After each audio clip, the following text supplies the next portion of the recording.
Okay, ladies and gentlemen, thank you for joining us. Welcome back to another week of EECS 440. And did you enjoy your break?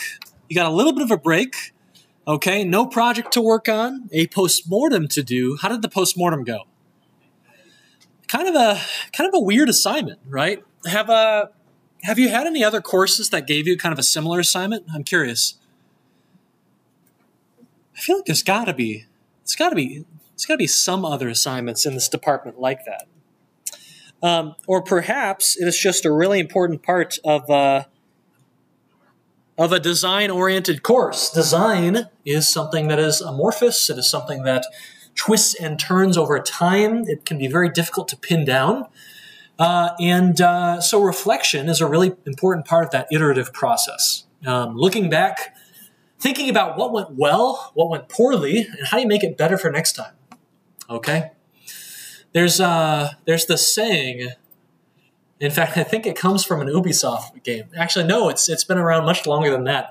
Definition of insanity, trying the same thing again and again and again and again and again, and expecting a different result. So if you want a different result, and we always want a better one, then we really need to take some time and we need to figure out what is going well and what's not going well, okay? So I hope that P1 postmortem was beneficial for you. Hopefully it wasn't too lengthy or difficult. I really enjoy just reading through those. And a lot of the ideas I get for how to tweak the course and improve things over time come from the postmortem essays that you write. So thank you for writing those. I appreciate it a lot. Yeah, I'll hopefully have grades to you pretty soon on those. Okay?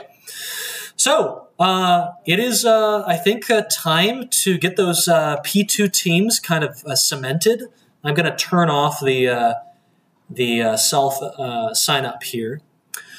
If you have any requests that you have not made for the teams, or if you messed something up, if you forgot to hop into a team with your friend, please send me an email as soon as you can. Tonight, unfortunately, this is probably going to be kind of late because I've got office hours that go from 6 to 8 p.m. But probably around 8 o'clock or 8:30 maybe, I'm going to finalize your P2 teams. I'm going to send out a notification on Piazza and Discord to let you know that. And then you'll be able to go to Canvas, look on the People tab, and make sure that your teammate is who you hoped it would be, okay? If you did not select a teammate, you will receive a random teammate, and, you know, for better or worse, right? But in general, if you can, I recommend utilizing your choice, your agency, to choose who you work with. There will come a time very soon where most of you will lose that agency. You will lose the ability to choose who you work with. You know who will choose who you work with?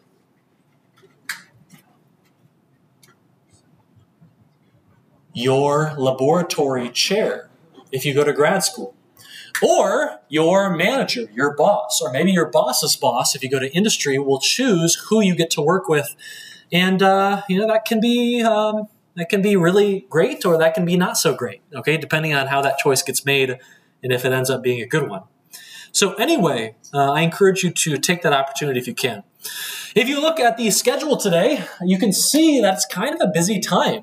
You have finished your team selection and you finished your P1 postmortem today. You're also in the middle of working on that Culture 2 assignment, okay? So if you have not joined us for that film, make sure that you watch that film on your own time, write the essay.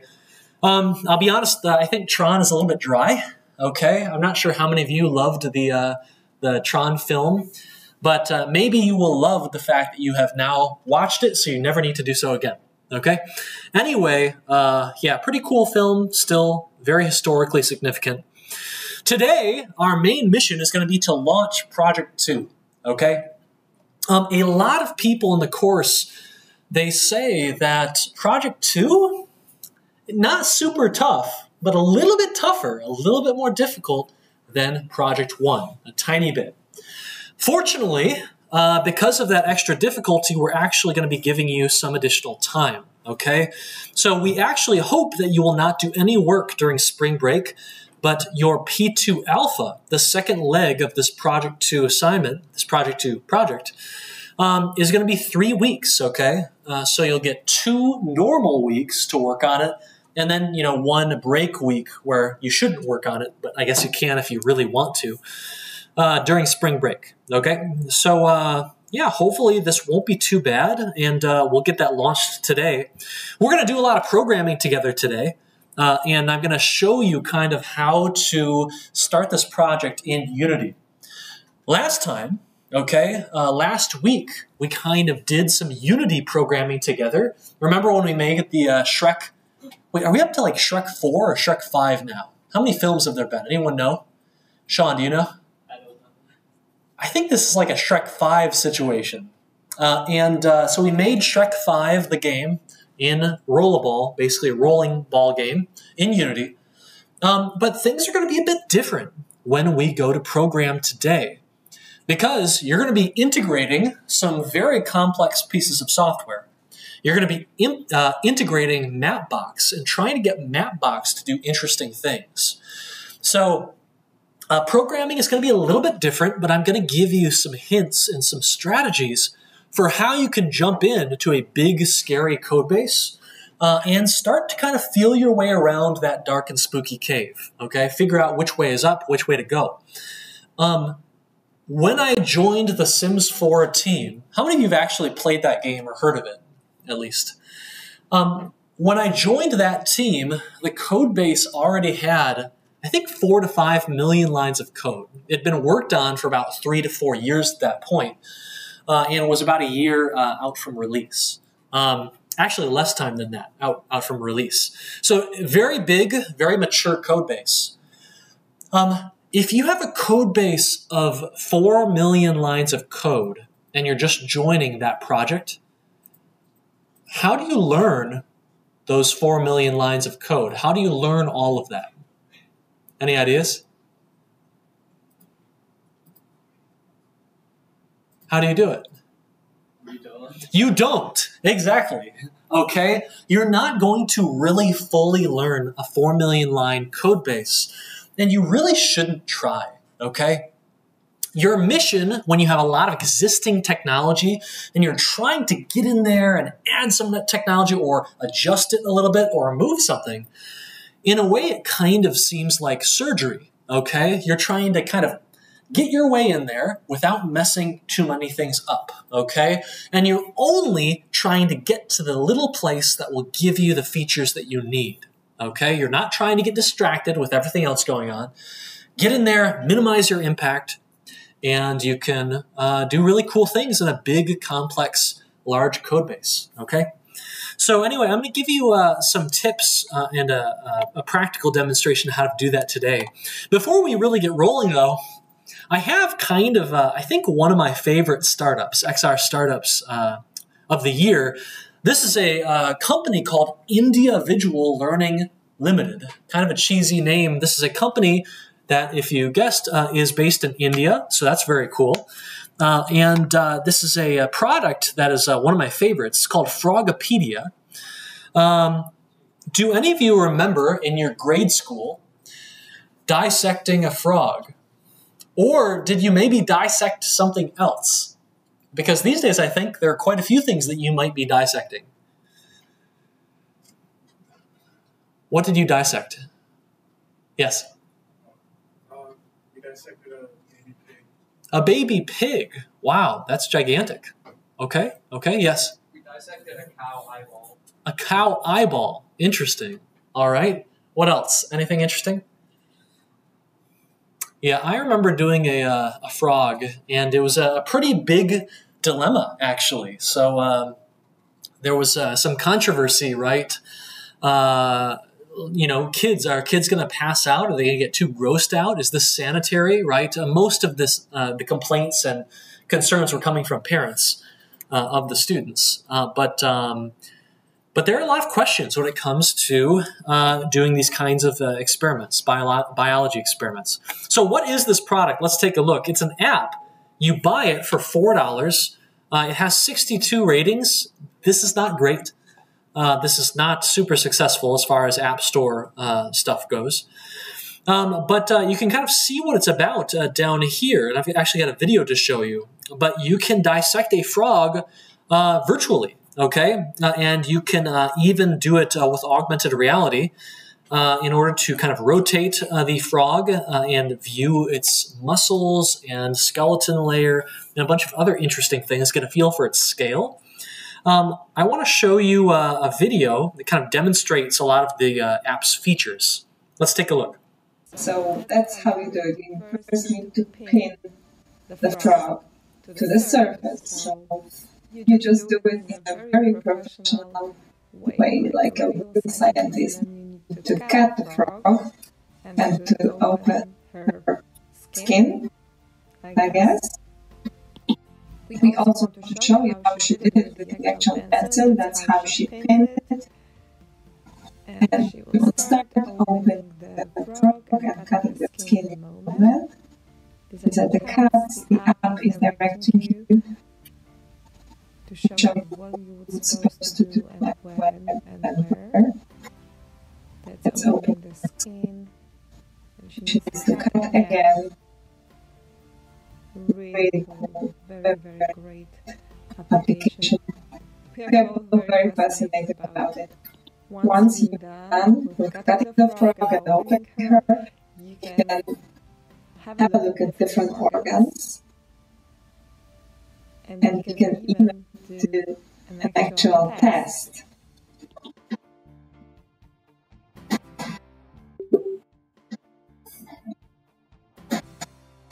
Right, so currently I am doing a very basic remodel of a small bathroom in my house. And one of the tough things about remodels and construction is that, like, this wall right here, it looks amazing, right? It looks like a wall. It looks polished and professional. If you open this up, right, even a little bit and look inside, you'll find what might be a big mess. White wires running through the wall. You'll find a lot of very unpolished boards, okay? The interior, the guts of a facility like this, right? There's a lot of messy things happening there that isn't pretty but super important, okay? And so, right, you've got this cool frog. When someone opens the frog up and sees that, wow, there's actually a lot under the hood here. Not all of it very pleasant, but extremely important and functional, okay? It's really, really, really cool stuff, okay? You don't smell any of the nasty smell. I think I can still smell my middle school laboratory, what I smelled that day, just looking at this. And it's very cool. And as you grab organs, right, you get a lot of information about them, right, including you get told what the organ is. There's other information that you can get about what each organ does and what it's responsible for. When you are doing this live, you just don't get that help unless your instructor is there to kind of tell you, oh, that thing you just grabbed, that blob you just grabbed is the heart. You don't necessarily know. I remember having a fun time doing this dissection myself when I was young, but I often didn't know what I was looking at. It was just goops coming out of the center of the frog, right? And so maybe something like this is actually a little bit more educational than the real thing. So there's an augmented reality view here that allows you to kind of tap the frog and get a sense of its scale. And you can also kind of go in and you can get a feel for the different layers that bring the frog to life. So in this footage in a second, they're about to kind of change the way that they're rendering this frog. With the frog animating in a normal kind of frog pose, holding itself up as it is, you get to see how the muscles are actually doing this. Now, this is super creepy, right? Has anyone ever played Dark Souls? Okay, like the first game? There's an enemy in that game that is particularly scary that looks exactly like this.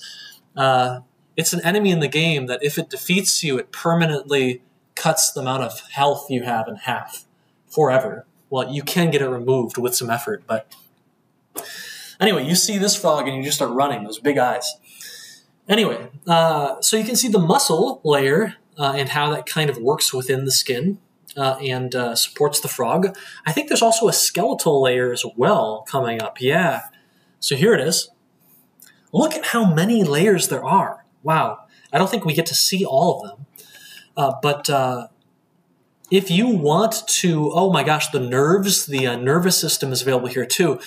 If you want to get this kind of information from a frog, you have to spend a lot of time dissecting it, and then it's not going to be in nearly this good of shape to show you how it all kind of works together. The frog's brain, I suppose, body fat, okay, kidney, right, organs. Yeah, super, super cool. I kind of wish I could watch the frog eat a fly and just watch the fly kind of work its way through the frog. That would be kind of interesting. Anyway, the team can reach out if they want any more ideas. So I don't know how much funding this team has. They're from Mumbai, India. And if you look here in individual learning, they have other apps that are similar in many ways. So we just saw a bunch of really cool UI and stuff, the layer system. Well, look at this. This UI actually looks extremely similar, right? So they have made an app that's about kind of the biology of plants, okay? And you can go into a plant over here. Let's see. Too far, right? We're going inside of a plant. We can kind of study how it works, the anatomy of a plant. And you can see they're using the exact same kind of UI systems as they did from the Frogopedia game. And so it's a very wise thing to do, okay? Small companies that survive, they often find a niche, and then they hit that niche over and over and over and over, often by reusing a lot of their tech, okay? Because every time you do something wildly different, you often have to build a completely new tech. That takes a long time. You don't get to market fast enough, and it might not work out. So anyway, a very cool company, but this is another app that only has 27 ratings. So it's it's a little bit spooky, okay? And then this is a application focused on the human brain, kind of the anatomy and biology of the human brain. So pretty cool stuff, yeah. There's this notion of, well, how does it use AR, right? So when you can visualize things in the real world and move around it, right, and inspect it from every angle, okay?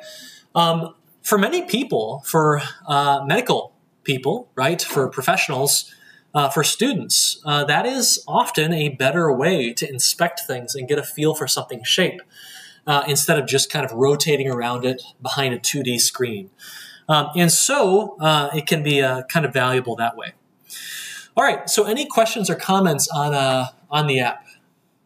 So something to think about as well, how does one get a bunch of frog corpses? These frogs must be in good enough shape to actually be dissectable. Okay, you can't go find a frog that's half decomposing. You can't find a frog that's been run over by a car.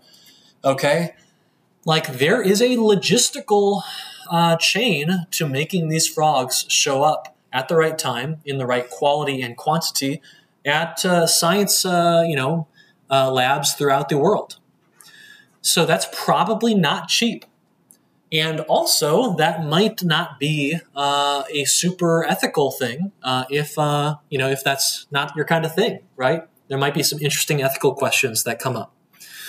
So a question is, would a high school, would a middle school, a grade school, prefer to dissect digital frogs, which can just immediately be beamed to a bunch of iPads or even students' phones, versus finding a supply chain that will get you a bunch of cold frogs or baby pigs, okay, or cow eyeballs, right? How do you source cow eyeballs?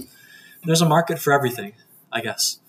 But it could be much, much cheaper to go this route as well. So that might be part of this company's business pitch if they're talking to middle schools, high schools, and stuff like that.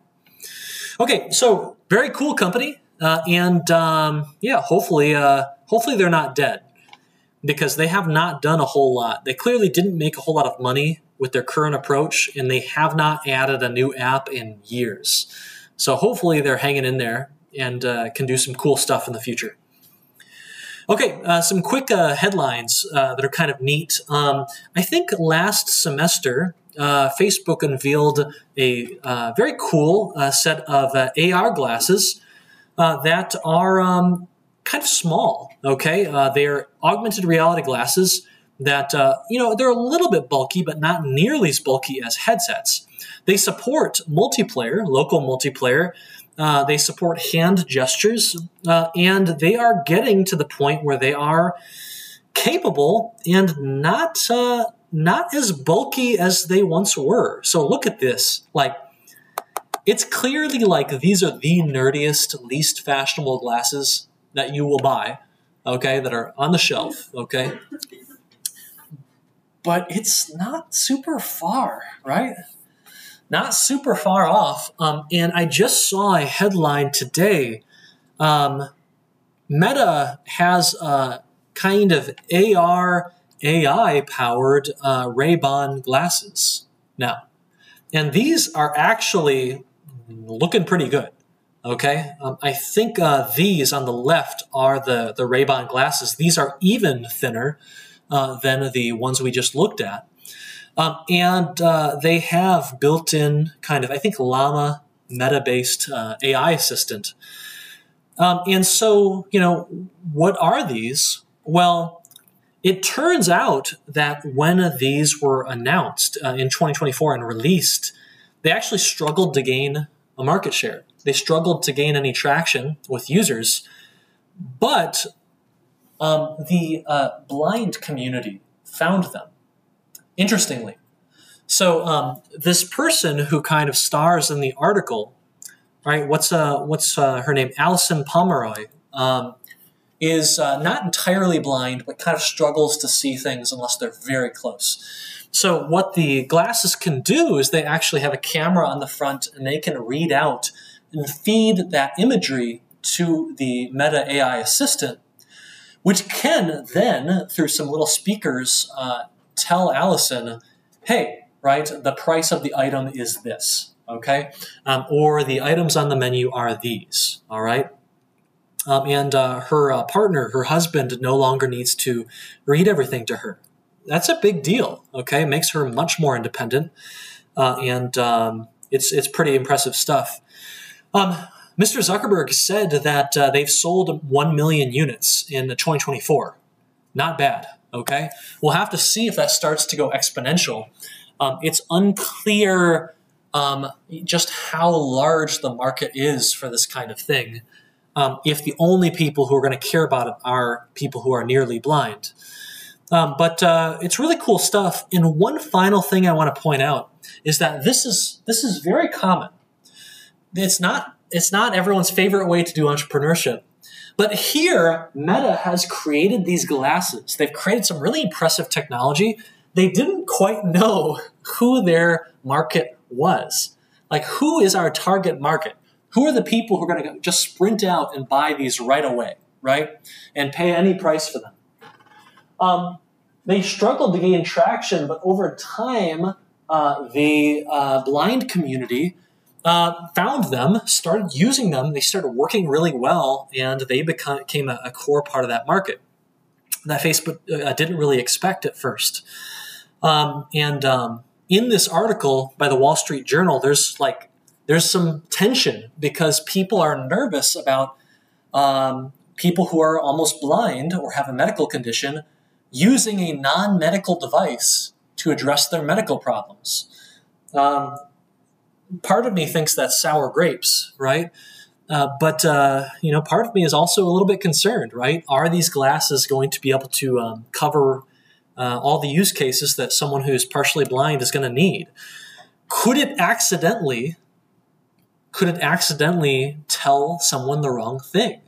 Okay, so if I'm standing there waiting for the light to turn red or the walk sign to come on so I can walk across the street, and my AI assistant tells me, oh yeah, it's fine to go, and it's still red, and I get hit by a car, like, that's concerning.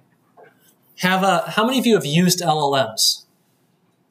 How many of you have been lied to by LLMs? Okay, and sometimes it's a really obvious, like, you got to be kidding me, right? Like, You can't be looking at the same thing I am. Software is getting better, much better at interpreting what is in an image, but it is definitely not perfect. And sometimes our AI assistants will just flat out make things up. In computer science, we're very lucky because if an LLM makes something up, we almost immediately detect it. They made something up, it doesn't work, it doesn't compile. Within moments, the compiler tells us, hey, this is wrong. AI assistant, please rethink your stuff and fix it, right? If you're in the field of law, or you're in a different field, if you're in the humanities, if you're trying to do research, you're in academia, it's much harder. It takes a much longer amount of time. It takes more resources, more energy to figure out whether you're being lied to or not, okay? And so we have to be very careful with this stuff. Anyway, super exciting, and hopefully, I wouldn't want to wear this, but it's getting closer. It's getting much closer, okay? All right, very good. The last thing I'll show you is that we are today taking a big step away from virtual reality to augmented reality. And I want to show you just how cool augmented reality can be. This is a multiplayer kind of first-person shooting game session. And you're going to see this other player kind of shooting objects at us, and we're shooting objects at them. What I want you to notice is one challenge that AR still faces. It's occlusion, okay? This footage is going to look really cool, but it's going to look slightly off, and I'll show you why in a moment. Okay, we've got our object there. It's detecting the surfaces, right? We just shot this little divider in our hallway. It's detecting the floor. It detects the other player, okay? I think this looks amazing. I just wish it was in color. Okay. What looks strange about our player 2 here, our opponent? Do you notice anything strange about our opponent? Anything that makes the shot look a bit fake beyond just everything being black and white and blurry?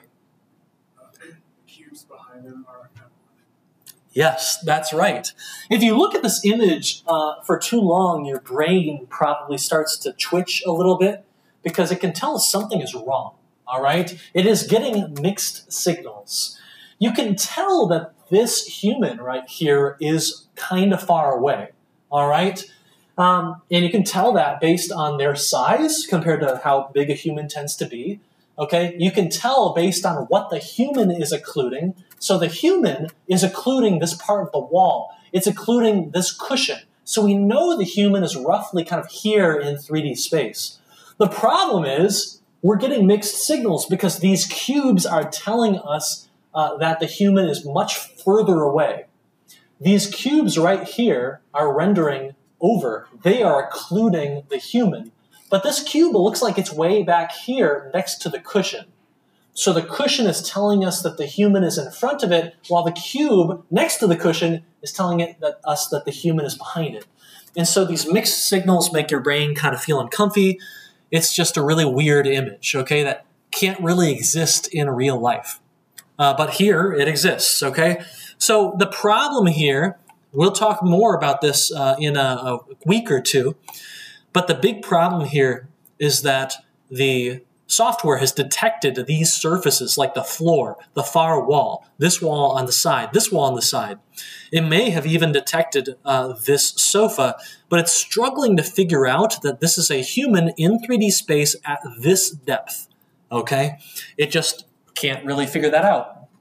If it could, what it could say is, I'm going to render this human, and then I'm going to put the blocks behind it, i.e., don't render the blocks at all.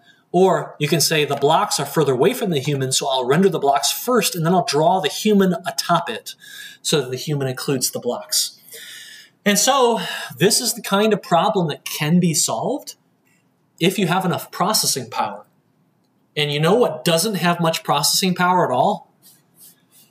Like these Ray-Bans, okay?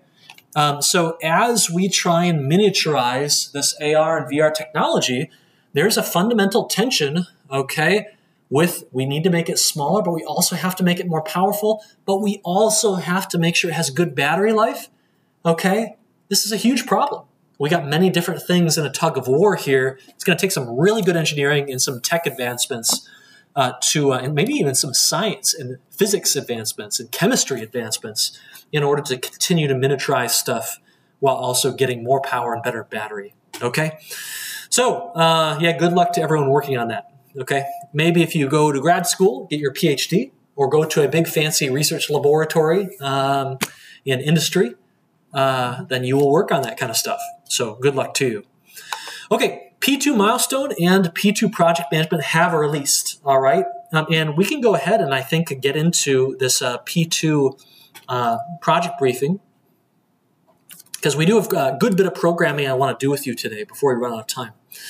So we are moving from VR to AR. This course really is cut into thirds.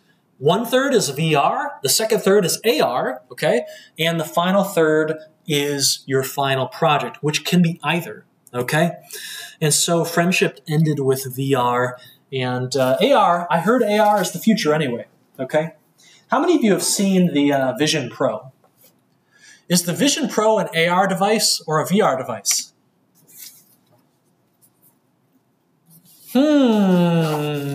And that's what I'm getting at. It can do both, okay?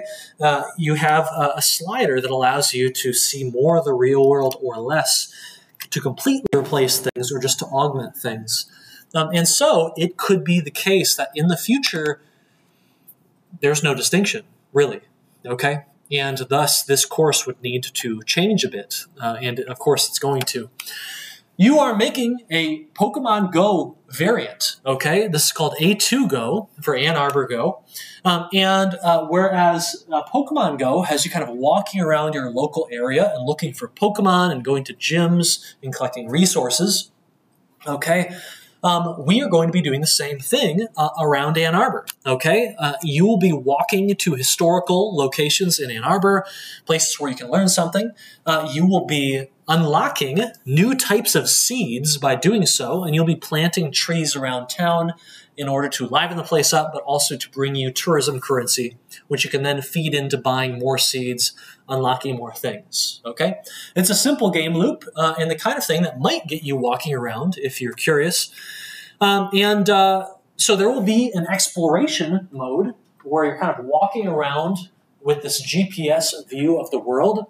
But you'll also have an interaction mode, okay, where you will go into AR and you will be planting trees, fighting squirrels, and stuff like that, okay? And it's all themed around Ann Arbor, though you will, in the final week, be able to make whatever unique and custom feature that you want, okay? So you can make whatever type of trees that you want. You can have a Shrek tree if you want to, and we'll talk more about that in a bit. Exploration mode, okay? This is going to be powered by Mapbox, okay? This is when you are kind of walking around your community. You are viewing everything from that top-down GPS view. This is the kind of thing that would take us an entire semester to build ourselves, right? And to even collect the data.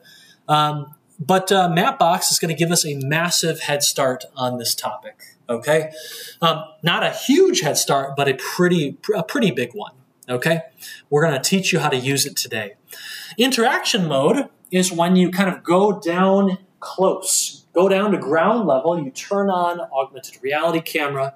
This is very similar to the kind of thing that you did in your exploration AR and tutorial AR assignments a month or two ago, okay?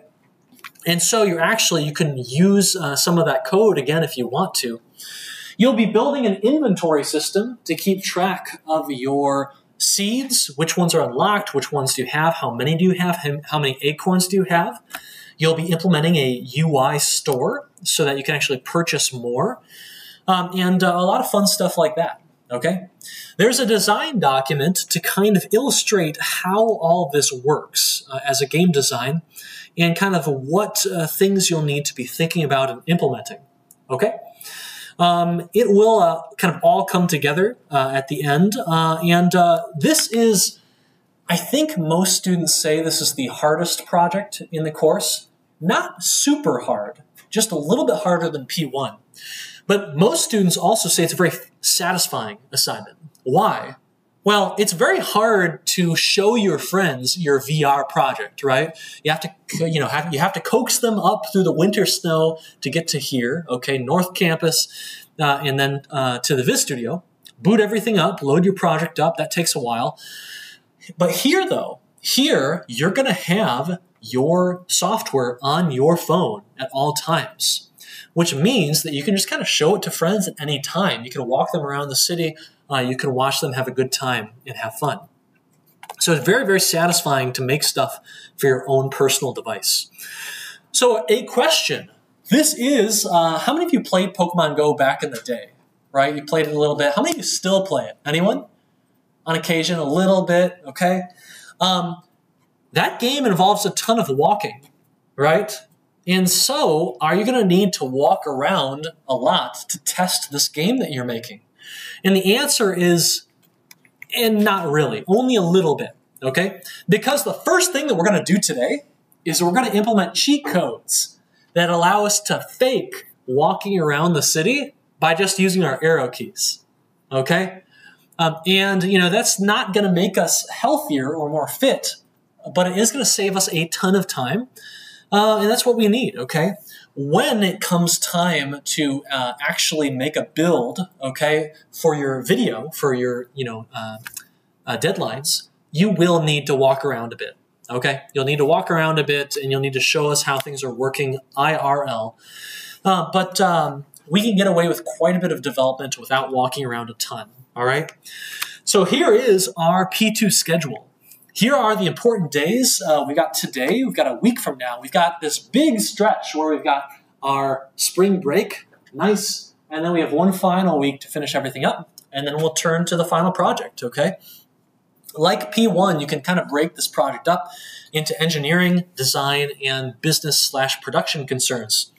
Your first major concern today, okay, and for the next week, is that P2 milestone. Okay, what is P2 milestone? Well, if you go to your schedule or to the assignments tab, you'll find it. P2 milestone. This is what you want to start with your team member within the next few days, okay?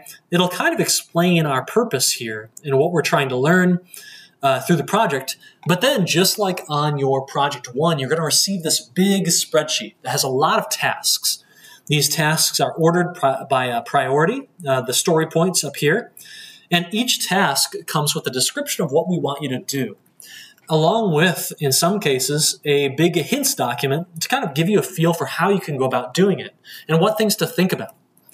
This week, you're probably going to start with reviewing Mapbox. What is it? What's the point of it? Okay, reviewing the design of the game so we kind of know what we're headed toward over time. Unity and Mapbox require some setup, okay? And in particular, you know what? I want to show you something right now, okay? Let me find any script. Okay, here we go. Constant movement. Okay. Your first and most important mission, I think, as you're trying to learn Unity, is you are trying to make sure that code completion works, okay? Sometimes this has different names. Code completion, IntelliSense, what are other words for it? Autocomplete, okay? What you really want to be able to do is you want to be able to start typing something like a vector, and you instantly get to see what all of your nice options are, and you can read about what these are. A way to represent 2D vectors and points, a way to represent 3D stuff, okay? I want a vector 3. What can a vector 3 do? I press dot, and I see, oh, there's a function to get the angle between two vectors, the distance between two 3D points, right? So you really, really, really, really want this. And if you don't have it, then you should come to office hours so we can try and get it set up for you. Because it's going to be a pain to fix things and to explore what Unity can do if you don't have that, all right? Anyway, this right here, this task, walks you through getting that set up in Unity, okay?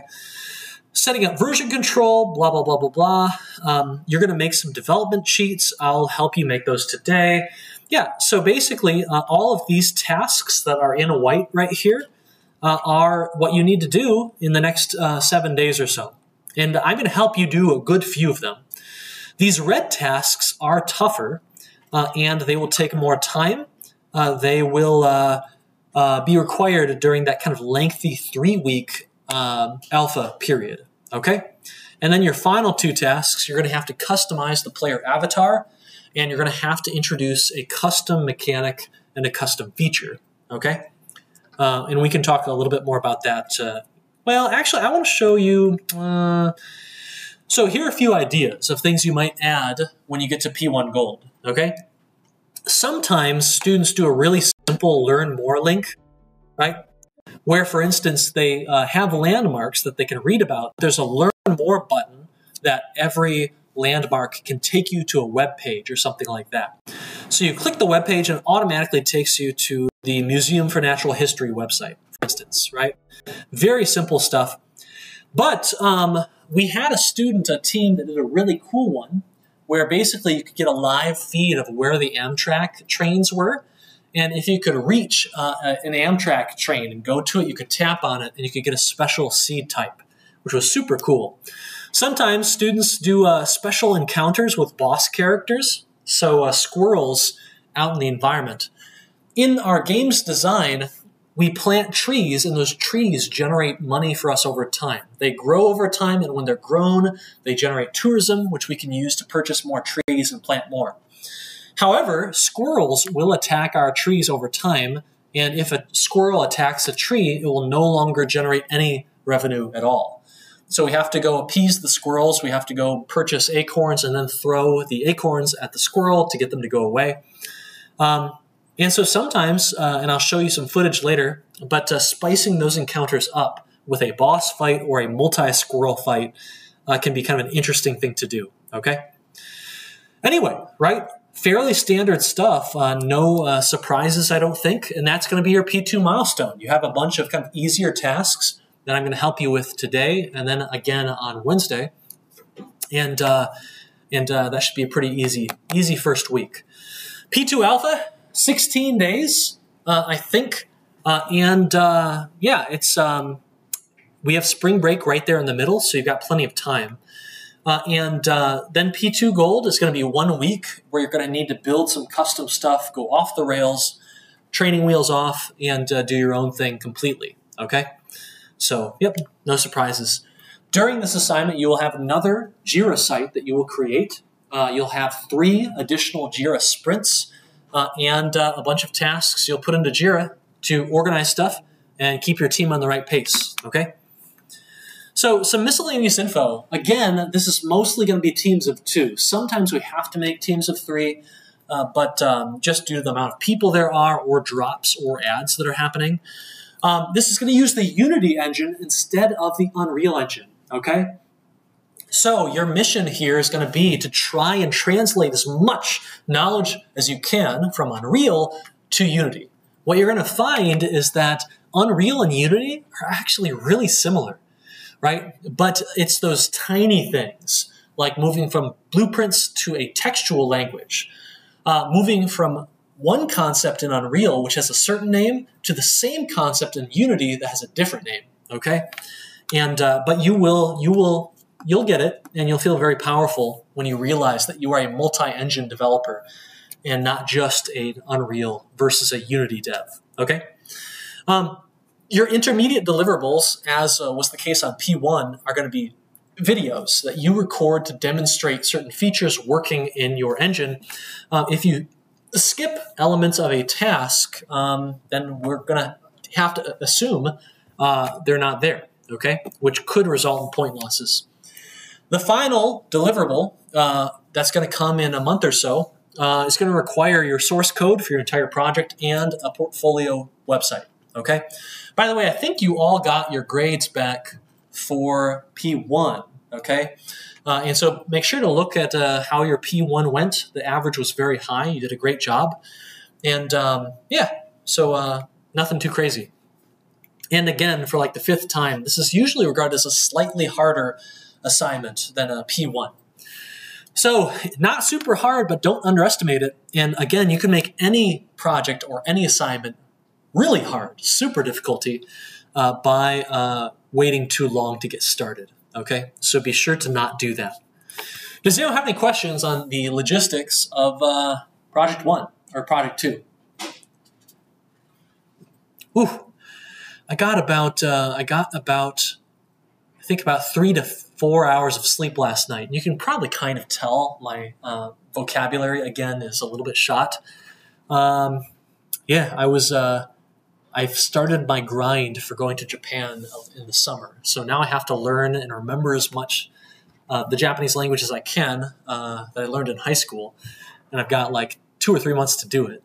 So yes, I'm on the clock as well as all of you. So, all right. So what I'd like to do then is I'd like to show you some Mapbox. I'd like to get into it and show you how you can start to do things in Unity and Mapbox. Okay, so this is going to be stuff that you're going to want to watch the recording of. So hopefully the recording survives and gets uploaded just fine. Hopefully the audio doesn't get muted, at least not too much of it. Because you are encouraged to follow along probably a little bit later. You can follow along today if you want to, but you do not have to. And I actually wouldn't recommend it. Try and get a feel for what we're doing, and then when you watch the recording, it will make more sense to you, and you can go at double speed if you want. Okay, so when you start this project, you are going to be starting from a starter project, which has a couple things I set up for you. Actually, I'm reminded of, this morning I discovered that the Mapbox project does not work if you have a super new version of Unity. So we'll get that corrected, but in the meantime, we highly encourage you to use a 2022 or 2021 edition of Unity, okay? This pre-built project in Unity, don't use latest LTS. Use Unity 22 or older, not Unity 6, okay? I'll just put that reminder right there so that no one loses a lot of time to it. And so you are going to start with this project, okay? Now, when you start here, it's actually going to open up to a scene called interaction scene, okay? Right here, okay? If you try and run your project right away, well, you're going to see that there are a few things in your project. One of those things is the AR cursor and the AR session origin from your tutorial AR assignment. So it might look kind of familiar to you, okay? However, if you try and run this scene in your Unity editor, it's not going to go so well, okay? Because this uses your AR camera. And I don't think Unity works super well. Oh, simulator. Can we do? No, it's not really working. I think there actually is a way to simulate AR with the webcam on your laptop or on your computer. But I'm not going to go set that up. So the first thing you're going to want to do is you're going to want to switch the scene to the exploration scene, okay? A scene is kind of like a map in Unreal Engine. Did any of you on your P1 project, did any of you create multiple maps or use multiple maps? Okay, some of you did, some of you didn't. Basically, a scene or a map is just a collection of game objects. It's a collection of actors. And when you double click to open up a scene, you're going to see 6 game objects on that left side by default. If you look in the viewport here in the center, you can actually see one of those. You can see a couple, okay? This is your location-based game, and the yellow thing that you see is inside of it. It's called the player target, okay? It's your little pawn here that kind of shows a representation of who you are and where you are. If you play the game, something kind of interesting is going to happen, okay? We play the game, and suddenly, hey, Mapbox has loaded in a map for us, okay? And we're in the middle of some location, and if you look closely, you can actually see that our character is walking around, okay? So this is a little bit strange, right? Which city are we in? Can any of you tell? It's actually in the text, right? So it's Helsinki. And so we are in Helsinki and we are actually walking around inside of there. Now, from a technical perspective, we know that something weird is going on because we are not currently in Helsinki and we are not currently moving. This laptop is not walking around the city. And so what could be happening? Well, we can actually pause the game and we can kind of poke and prod around here in our game objects to kind of look at what might be happening. There is a map object right here, and I can turn it off and turn it on and off and on. Okay, that makes sense. There's a player target here, and I can turn it off and on and off and on, okay? But there's also something that's really interesting. It's called the location provider. Do you see it? It's called the location provider, and one of the things that we're dealing with right now is that we have a really weird location, right? Super, super weird, actually. So we're very suspicious that this location provider is doing some things that we don't want it to do.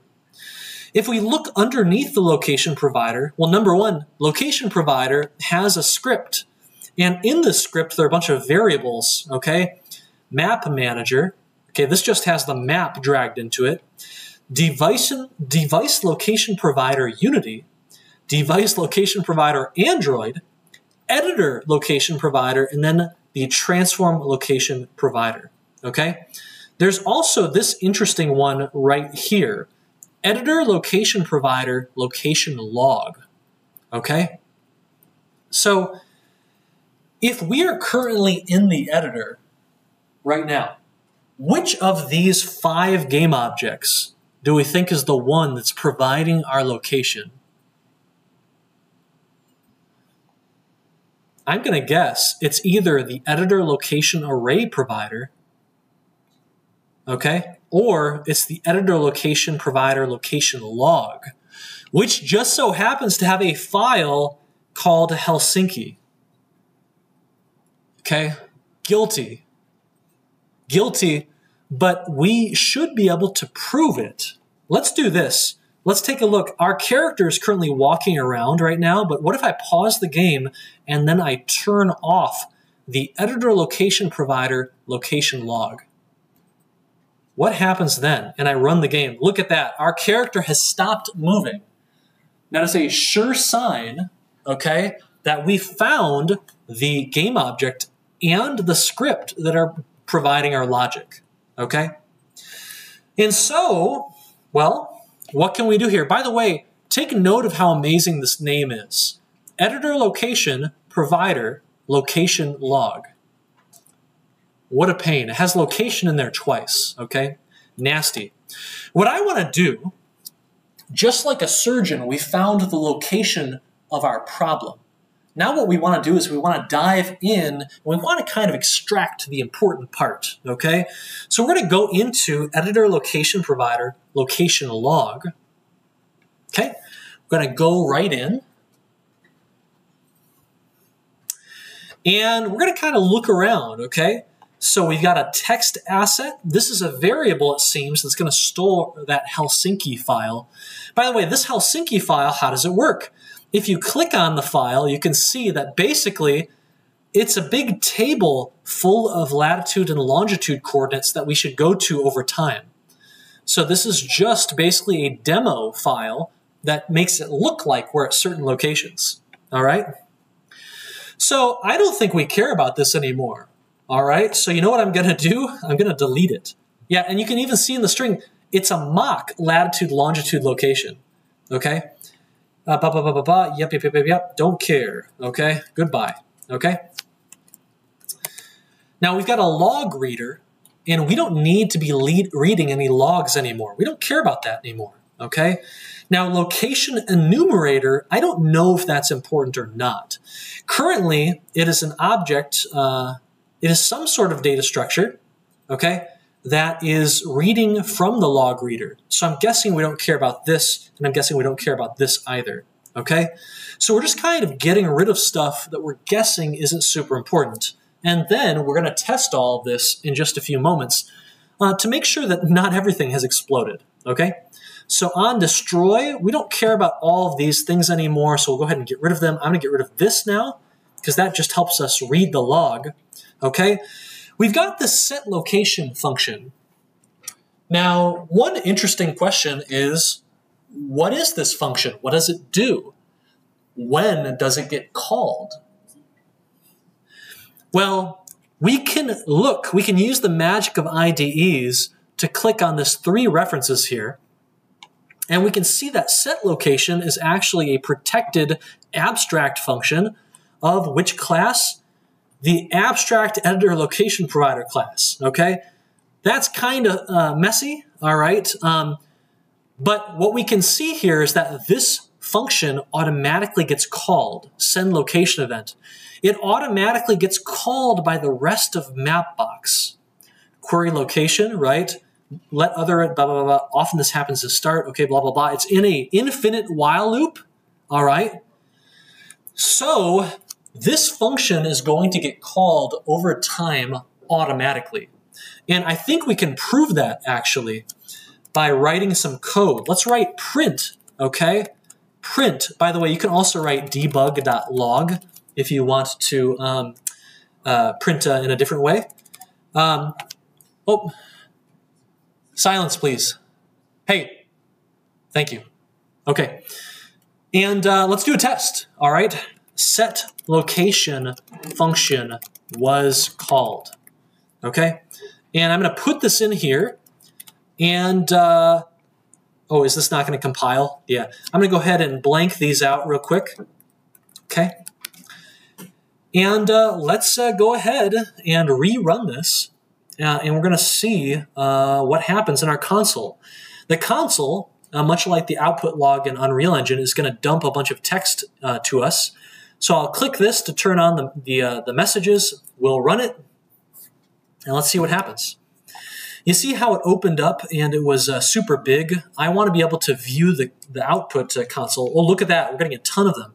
So I'm going to go to Game and Focused. I'm going to clear this, run it again, and then we're going to watch this console just fill up with exactly that message we provided over time. So you can see that this is running at like 5 to 10 frames per second.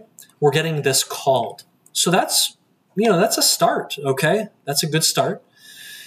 So now what I would like to do here is I would like to figure out what this function was doing to move us. So set location is responsible for moving our pawn around and also telling the rest of Mapbox where we are, okay? If you look at how it used to be working, it was getting information from our location enumerator, which was reading from that log. Okay, we don't quite understand how it was doing it, but we know it was getting log-based location information from there. And this move next, right, is basically just grabbing the next location. Current location is not a variable that is in this file. So what does that tell you? Current location does not exist anywhere in here. So what do you know right away? Yes? It's a variable that belongs to this abstract log. Yeah, right? This variable current location, we're getting it from our inheritance tree, okay? We can go right-click and go to definition to find out that it comes from abstract location provider. So in other words, the rest of Mapbox is going to use this variable to decide where we should be rendered and which city and location we should load data for, okay? And so, in other words, we want to put good, nice location data into this variable. It is of type location, so let's go ahead and create ourselves a location. Let's call this new location, and we'll just go like that. Does this have any constructor? It does not. So we can feed this new location object into our current location here. But the question is, how do we fill new location up with interesting data? Well, this is where that code completion becomes super important. Because you could write the name, press dot, and we can just kind of explore it, okay? Has GPS fixed, device orientation accuracy? Okay, is location surface enabled, blah, blah, blah, blah. Do you see that? Boom, latitude, longitude, okay? we can set it. The location is described by vector 2D. Location.x represents latitude, location.y, longitude. So this is a vector 2D. You've heard of a vector 2, right? Well, this is going to be extremely similar, okay? We can set a new vector 2D, and it's just going to be latitude, longitude, all right? And a question, though, is which latitude and longitude should we use? Anyone know? Anyone know how to get this data? Do you know what latitude, longitude we are currently at? It's not a way that you tend to think about your location, latitude, longitude, but it's very useful. So we are over here on the University of Michigan's North Campus. Pierpont Commons is right here. Here's the Grove in the center, and we're somewhere inside this building, probably right around here, right? So what I want to do is I'm going to right-click on Google Maps and look at that, the first thing that I get. Oh my goodness. It's 42.29, negative 83.71, okay? And latitude, longitude has to cover the entire globe, so even a tiny bit off will send us across the state, okay? Or at least across the city. So what I want to do is I'm going to plug it in here, just kind of copy and paste this in, all right? I'm going to get rid of our little logging. We know this function is being called fairly often, all right? And let's see what happens. And I'm just going to put a little reminder here, okay? Okay. And let's see what we see, all right? Let's go back to Unity, and everything is going to compile. And let's go ahead and just run our game. I'm going to maximize it so we can see it properly.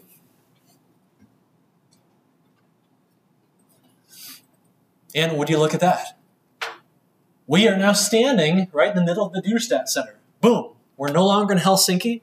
We have gone in, figured out what logic was important to us, and we have hacked it to do what we want. Okay? We don't need to think about the rest of Mapbox right now, right? We've managed to isolate only the portion of the code base that we care about. Thus, we have accomplished our objective, and we're not confused about everything else going on. You can spend weeks studying the Mapbox code base and figuring out every little detail of how it works. But in reality, whether you are on a graduate school project or in a research lab or in a company, okay, a product team, or if you're working on Pokemon Go yourself, like a number of my students are, you just don't have that time. Okay? You don't have those resources. You will learn things over time, but usually we have a mission to accomplish, and so you need to get in there and, like a surgeon, kind of figure out what area matters to you. Okay?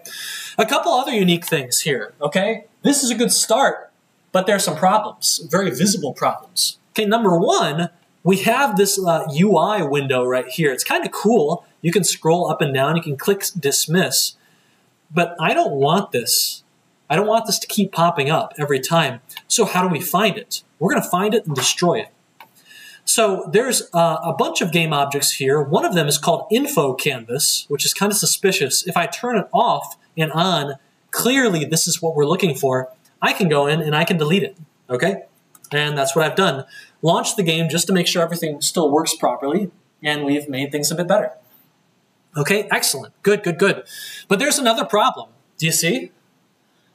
My camera is kind of zoomed out, probably more zoomed out than it will be in the final game.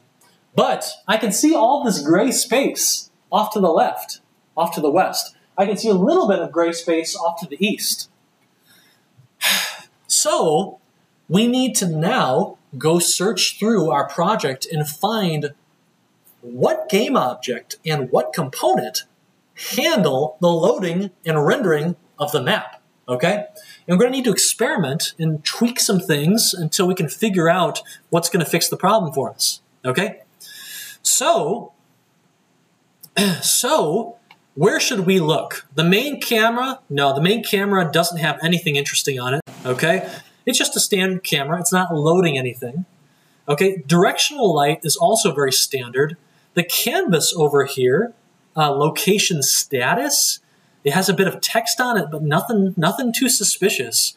we have an event system object, okay? Let's see here. We have location-based game. This looks suspicious. It has game objects underneath it. Whenever you see this little arrow, that's what that means, okay? You have child game objects, and this is the parent. If we open it up, we have the map, okay? That is very suspicious.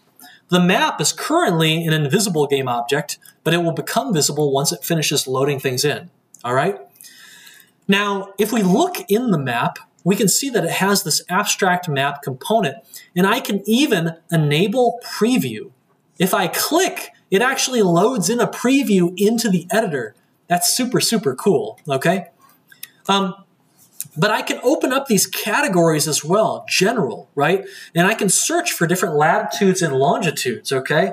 So if I wanted to go to a different location, load that in, I could. I can adjust the zoom so that my character starts to look like a giant, right? I'm in San Francisco now for some reason, okay? So that's kind of interesting. I want to go to Ann Arbor, though. How do I do that? Can I go to Ann Arbor? Maybe? There it is, and it loads up. Oh, it gives us the... Oh, that's awesome. It's great. So we're in the middle of Ann Arbor now. I'm going to zoom in a little bit more to make this map a bit more useful. Okay? Now we're at the street level. Looks good. Key Bank. We got facilities. Okay.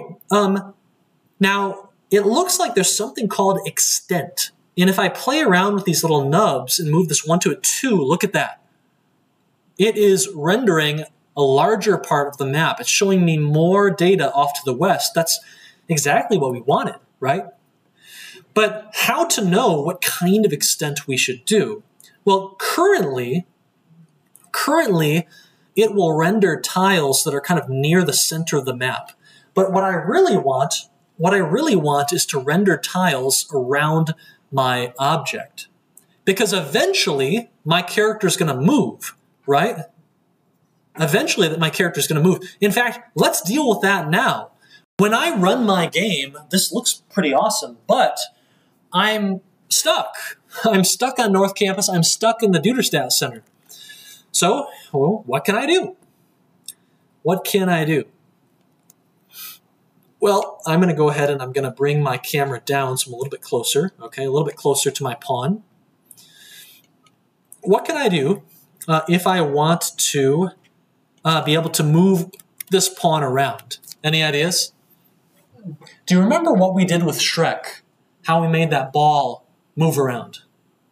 You remember? There were some functions that we could use, but we were only able to use them if we wrote a new component, right? And very often when you're working in Unity, the answer to your question is going to be, I need a component. I want my camera to move, I need a component. I want my player to move, I need a component. If I want more of the camera to render, if I want more of this Mapbox map to download and render, I'm going to need to look at some components that already exist and mess with them. So that's what we're going to do, okay? I'm going to go to our player pawn here, okay? It's inside of map-based game. It's actually the player target, okay? Like that. And I'm going to write a, actually, you know what? No, we're not going to do that. Here's what we're going to do, okay? Do you see this right here? It's the editor location, provider location log. This is the script that basically sends us to Ann Arbor. So what if we did this? What if we had some variables, okay? What if we had a vector 2D, a variable called current player position, okay? And as a start, we will always kind of spawn, in Ann Arbor. But what if we want to move? Well, every frame of our game, we can check, okay? We can check to see whether the player is holding down the arrow keys or not. So if you remember this function, input dot, do you remember that? Input dot get key, let's try this, get key, key code, dot right arrow, okay? If the player is holding down input dot get key, right arrow, so the right arrow key, what we're going to do is we're going to take current player position and we're going to augment it, okay? And then right after this, we're going to take our 5-minute break, okay? So we're going to augment this by a little bit, okay? We want to add nothing on the y-axis. Let's add a new vector 2D. Nothing on the y-axis, so 0. How much should we add on the x-axis? Anyone know? Any idea? Maybe like 0.001? That's going to be fast movement, I think. Okay? So let's try this, all right? And then, by the way, current player position is what we're going to feed in to our little calculation here, okay, to actually get us to move. Okay, we'll add a semicolon there. Okay, so let's try it out. Let's experiment, okay? This is when it starts to really feel like computer science because you have to experiment everywhere and on everything to eventually get what you want and feel your way through this dark cave, okay? Okay, I'm in Ann Arbor. I'm going to press the right arrow key, and I'm gone, okay? Clearly, we've moved way too far, way too far. How far have we moved? Can we find, oh my goodness, we have moved, I pressed the right arrow key, and we actually ended up going north, okay? Right, because it's latitude and the longitude. We just moved on the latitude. That's up and down, right? Yeah. So we have to actually reverse that. And I moved too far. I just skipped all the way out of North Campus. So we got to fix a couple things, okay? We need to fix how fast we move, okay? So I'll add another 0, and we need to move this over to the other side to see what happens, okay? All right. So let's try it again. Okay, play the game. And ready? 3, 2, 1. Look at that. Tiny hop. We're leapfrogging, okay? That's not too bad, okay? But we could do better. So I want this to be even smaller still. And I would also like to add the ability to go left so we can come back. So input.getKey. Yep, left arrow. Thank you, AI. New vector 3, 2D, 0, 0.0001. So this is getting annoying to write, and I'm worried I might accidentally skip a 0. So what I'm going to do here is I'm going to go double movement speed equals that value, and then I'll just plug this in instead so I don't have to keep typing all those zeros, okay? We need to deal with the up arrow now, okay? And we need to deal with the down arrow. So I can just do this copying and pasting. And we'll just make this negative. I need to make this negative over here as well, okay? And I imagine some of you were looking at that bug and thinking like, oh, is he gonna catch it? Is he gonna get blown up, right? Yeah, sometimes you get blown up. One of the difficult things about lecturing is you're trying to think. So half of your brain is in the current topic and the other half of your brain is planning the next one. Because the question is, after I succeed here, what do I do? Well, in this instance, it's not too hard. We send everyone to break, right? But if you ever do get into lecturing or giving a bunch of public presentations, especially ones that are interactive, it's not super hard when you have slides, right? You know what slide is coming up. But when you're live programming, like things can get a bit dicey. Okay, I don't off the top of my head remember what I'm about to do next. Oh, now I do. Okay. All right, so let's try this. And there we go. We are now moving around. Okay. And you'll notice a couple things that are a bit nasty about this. Okay. We can move around very nicely, but it's not very smooth. Okay. Everyone watching on Twitch thinks their stream is lagging right now. It's not. It is actually this laggy. It's kind of cool. Like this reminds me of the Lego movie. Super low frame rate. But anyway, also, if I want to explore to the west, we have a big problem, okay? Our camera's not following us. If you remember last time, with the rollerball we did, the Shrek 5 game, we implemented a basic follow target script, and we're going to do so again, okay? And so we're going to do that when we get back. Let's take 5 minutes, everyone. 5 minutes, and then we will keep chugging away. okay? And the thing I want you to be thinking about over this little break, okay? Like, nothing we've done here is that crazy. We're just kind of poking and prodding around this code base, feeling our way through, and making some wise experiments to kind of figure out how things work and piece things together, okay? Okay, let's, I'll see you in a little bit, okay? See you in 5.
Imagine a spacebar bar increases the character like it's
Okay.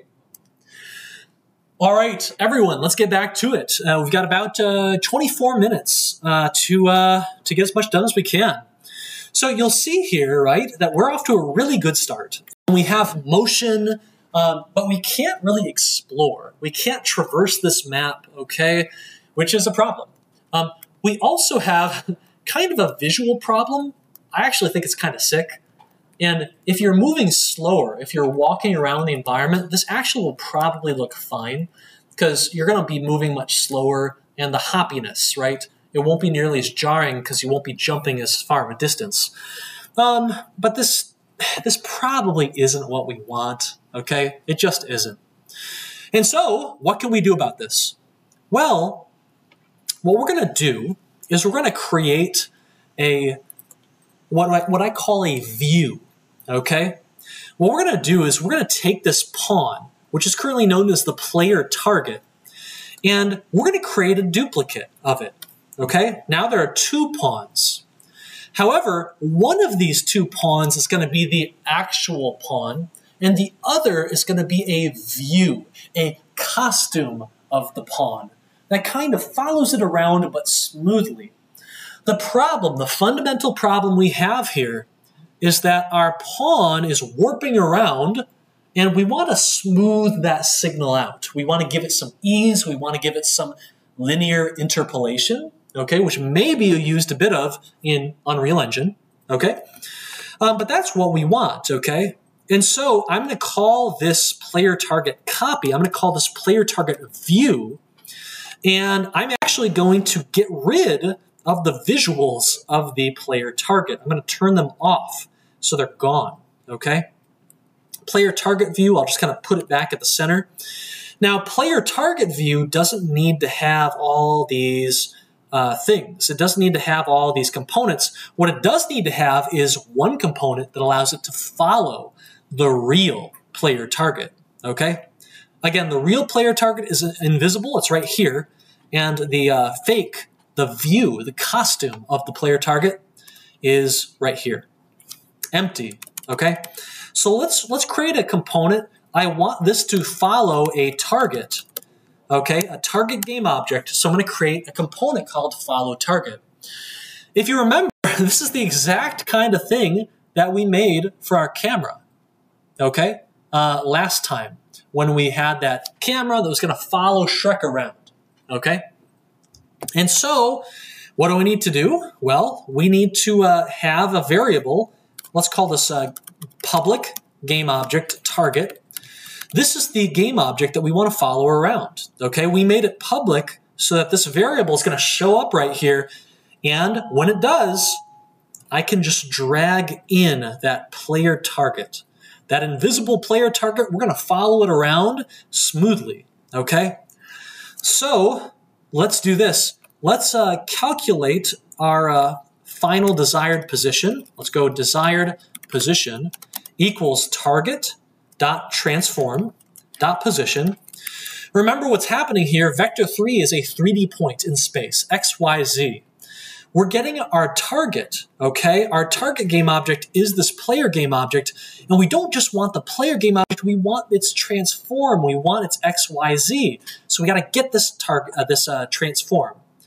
So get the target's transform, and then once we have the transform, get its position, all right?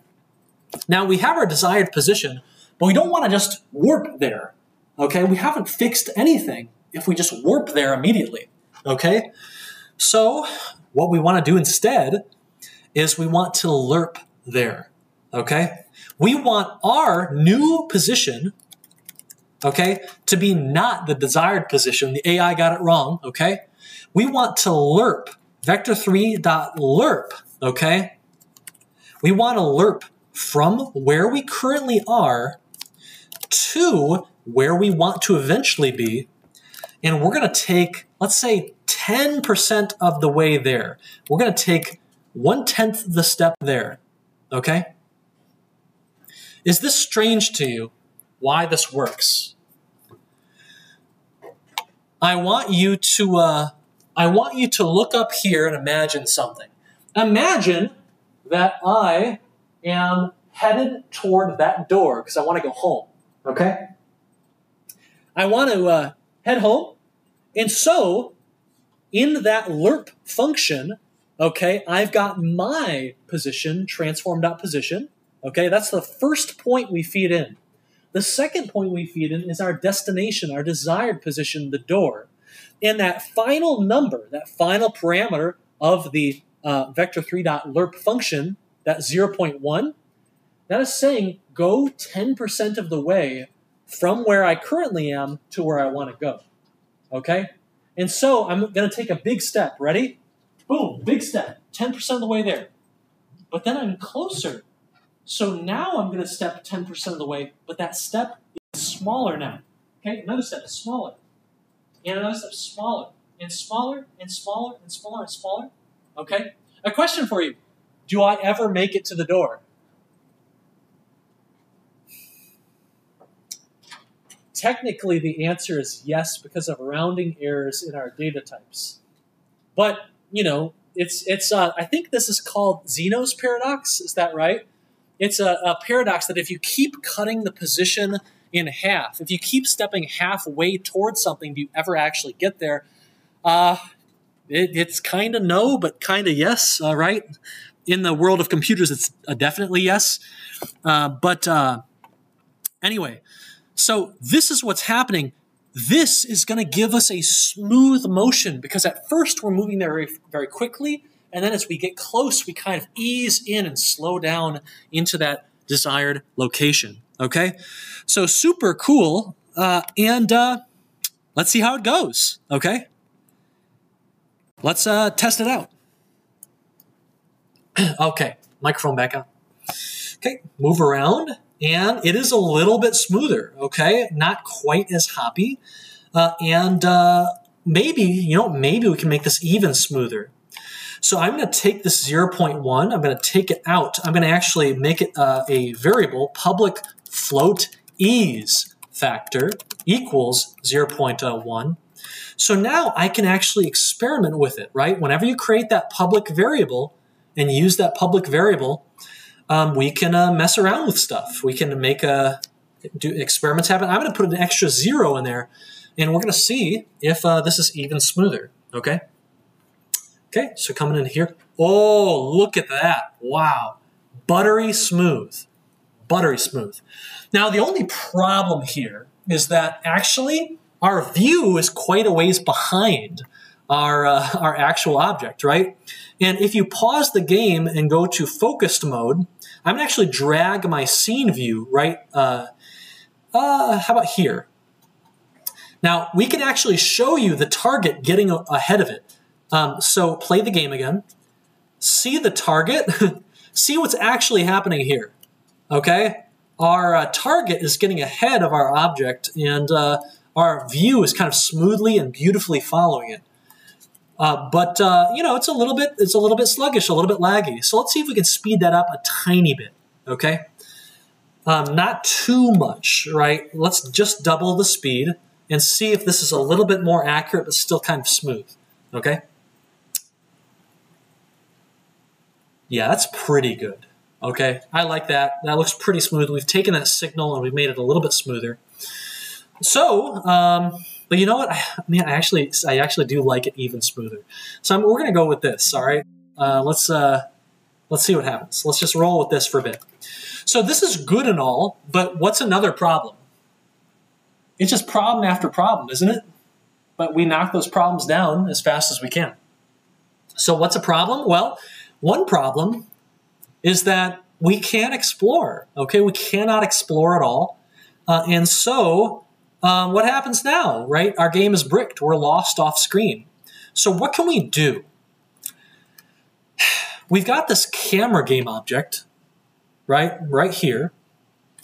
And wouldn't it be nice if this camera, which we can see just kind of floating over our player, if it kind of followed our player around as they moved?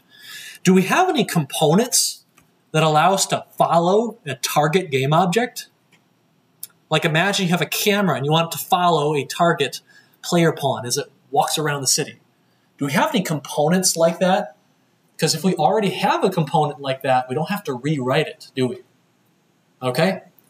So what can we do? Everyone, the whole point of making components in our game engines is so that we can reuse them. Okay? And so we're going to take this main camera, we're going to say you should follow target using the same component. But this time, instead of following that player target, I want to follow the player target view. Okay? And so what's going to happen?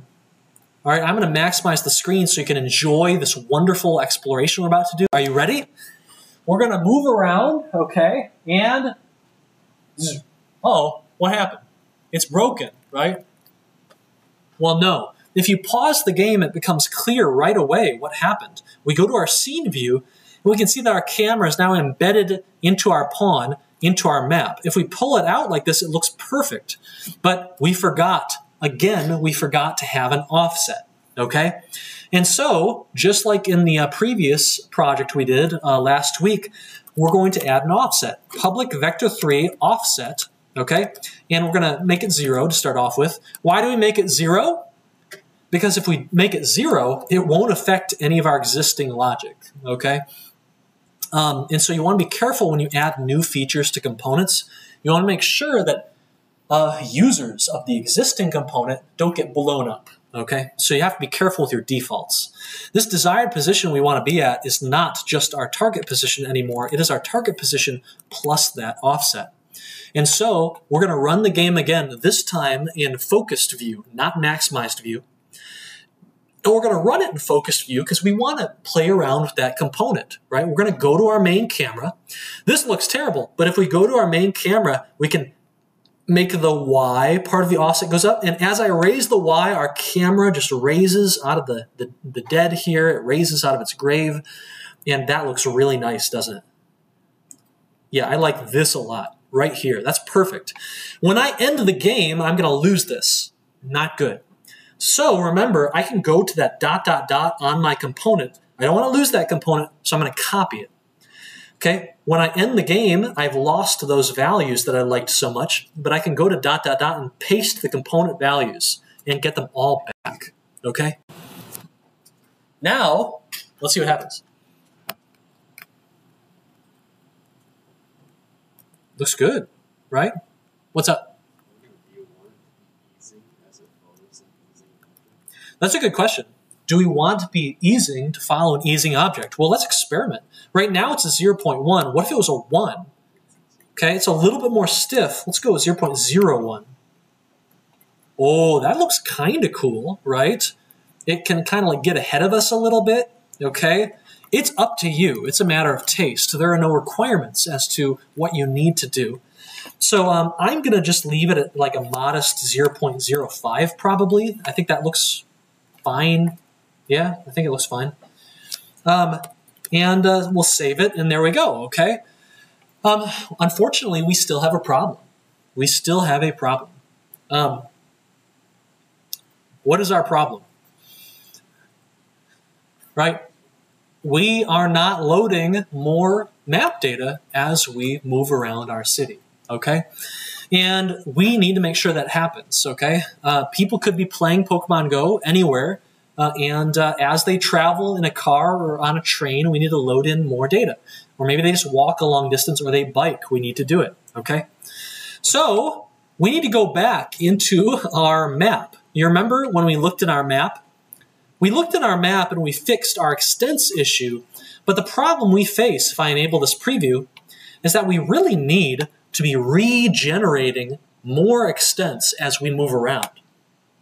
Now, currently, this is a range around the center of our map, but what we really want is a range around a transform, okay? And that transform is the player target by default.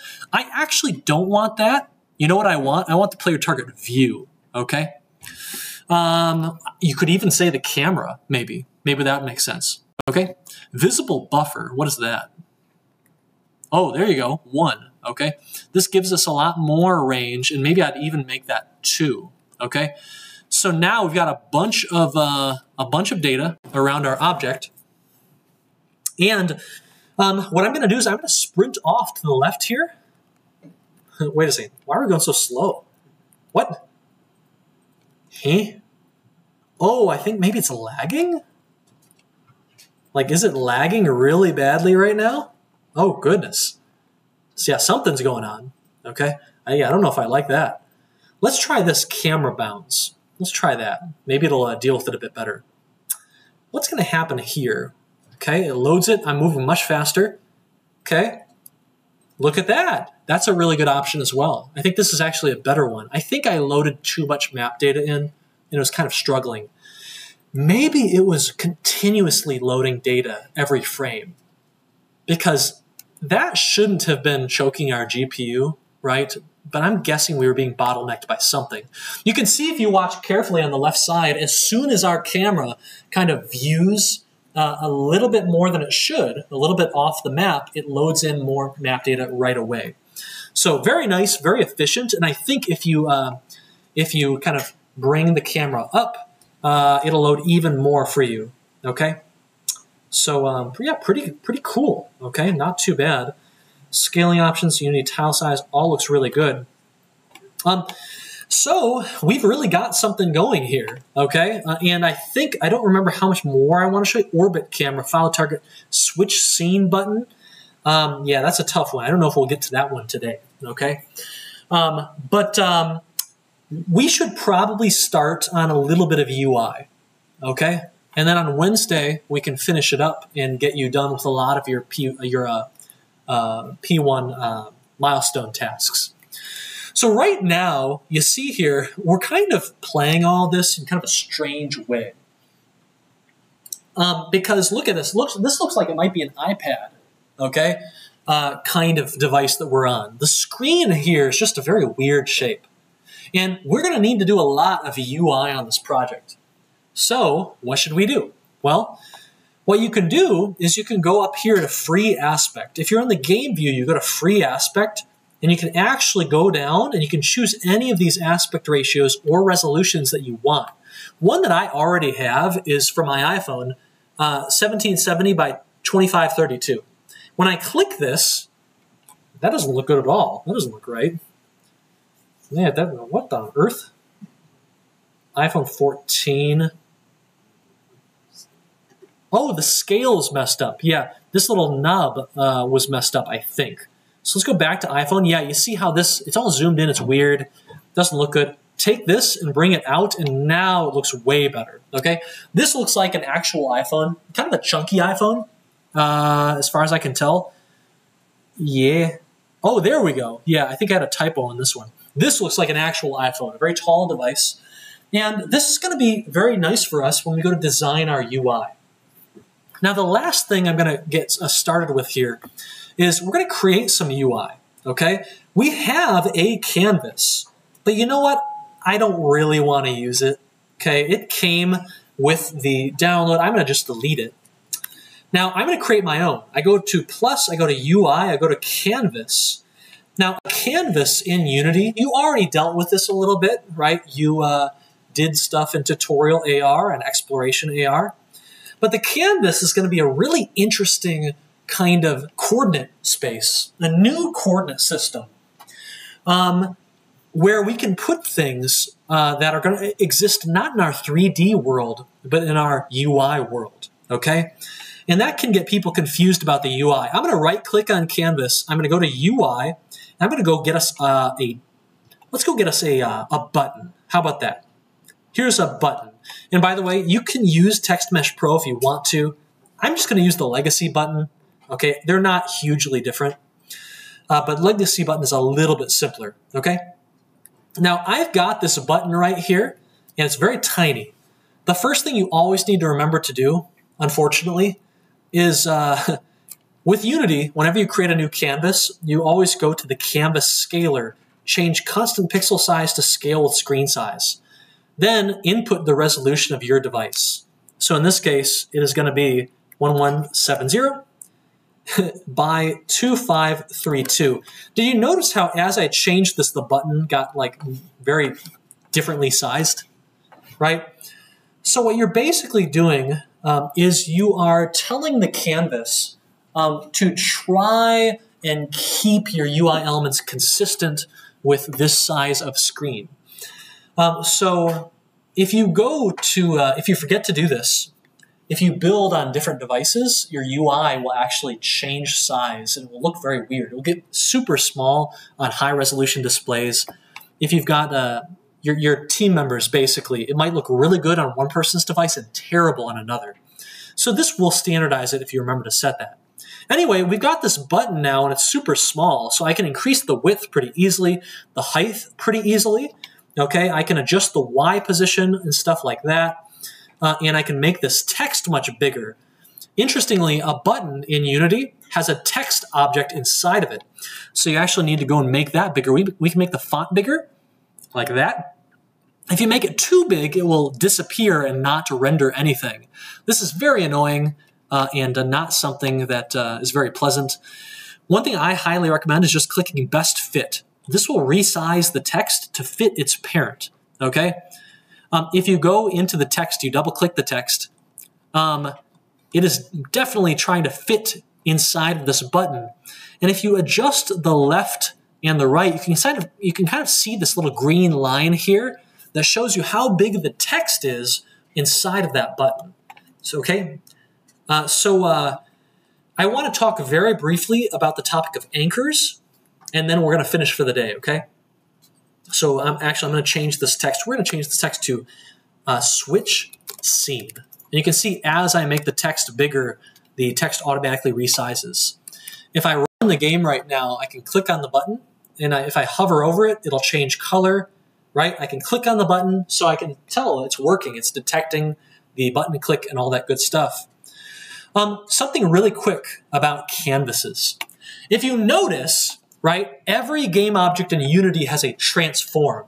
This provides you a simple X, Y, and Z position, okay? However, if you go to an object that is within a canvas, like a button within a canvas, you don't get that simple X, Y, and Z. You get more stuff, all right? Have you ever noticed that in a web browser, right, in a web browser, a website like Canvas or Google Maps, it has to look good no matter if it's in the full screen or if it's in this little iPad mode or an iPhone mode, right? The UI has to look good no matter what. Notice how the Google Maps search bar right there in the top left, actually it stays anchored to the top left no matter what I do. And likewise, my little Google account profile picture in the top right, it will move to stay anchored to that top right position no matter what I do. Same thing with this layers button in the bottom left and the bottom right for these gizmos over here. In the world of UI, a simple X and Y coordinate position is not enough. You have to also specify where am I anchoring myself. Those X and Y coordinates, what are they relative to? What is the origin point of my coordinate system? And it's going to be different for every object, okay? That's what makes UI so hard. If you click on this button, currently the anchor right here, this little box thing, that anchor is saying I'm anchored to the center of the screen. always, no matter what my size of my screen is, no matter what dimensions it is, if you go to 0, 0, that's always the center of your screen. So when I send it to 0, 0, that's where I go. But that's not where I want my button to be. I want my button to be anchored to the bottom of my screen. So how can I change that? Well, I click on my little anchor box and I got all these options. I can anchor to the top or the east or west side of my screen. I can stretch to eat up the full screen, or I can anchor to the bottom, okay? And that's what I do. So I double click on the bottom. Now, if I set my location to 0, 0, I'm at the bottom of my window. I'll pull it up a little bit like this, okay? Because it doesn't look good if it's half hanging off, right? But I'm going to pull it up like this, and there you go, okay? So keep that in mind when you're dealing with UI. UI is very, very cool, okay? You can encode just so much information in modern UI these days. So does anyone know CSS? CSS is so powerful, okay? You can make any sort of slick or interactive user interface you want. But it's very deep, okay? And there are a lot of things in CSS, okay? There's a lot of power there. It's overwhelming at times. But this is because when you're dealing with UI, the situation is just very complicated, okay? There are a lot of things that you might want to encode an object to do, okay? Hang at the bottom of the screen, no matter what, with this offset, no matter how things get stretched and resized, okay? It is amazing. Anyway, I think you can see here that if we go to free aspect ratio again, I'm going to end the game real quick. If we go to free aspect ratio, right, I can resize no matter what, and it still kind of stays toward the bottom of that screen, okay? It gets bigger, right, but it's always kind of toward the bottom and looks pretty good, okay? So anyway, that's the situation, and I'm zoomed in. Here we go. All right. Okay, so everyone, I hope this has given you some confidence, right? You are stepping into a big code base with the big, scary Mapbox technology, but hopefully you've got this feel for we can poke and prod things, run experiments, and figure out what parts we care about when we're dealing with a big, scary code base, okay? And then we only go into those things that we care about, we get in there, and we mess with them. One final thing I'll say is that part of your homework will be actually kind of moving logic out of the editor location provider location log, because this only works when you're in the editor, right? When you're in the mobile, it will not work. One thing you might be able to do, I think, to fix this easily is just copy this and drag it into all these other ones. So that, for instance, when you're on Android, you can actually just drag it right in. Well, actually, maybe you can't. But you could probably edit this so that you can, okay?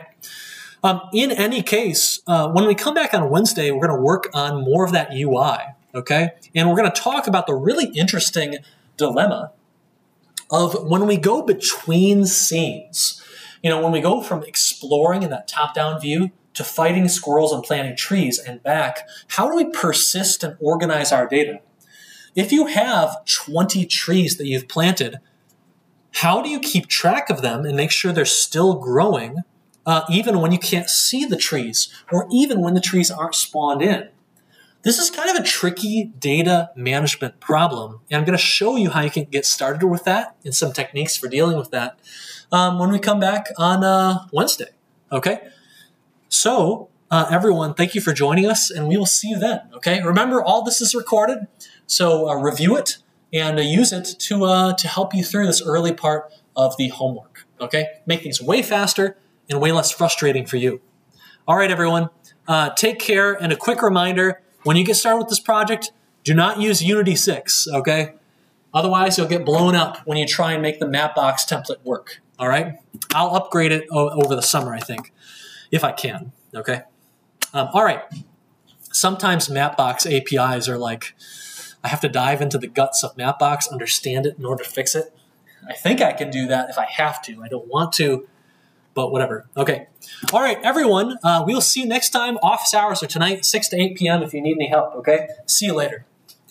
Okay. Everyone online, thank you for joining us. Hopefully that wasn't too dense. And we'll see you later. Bye-bye.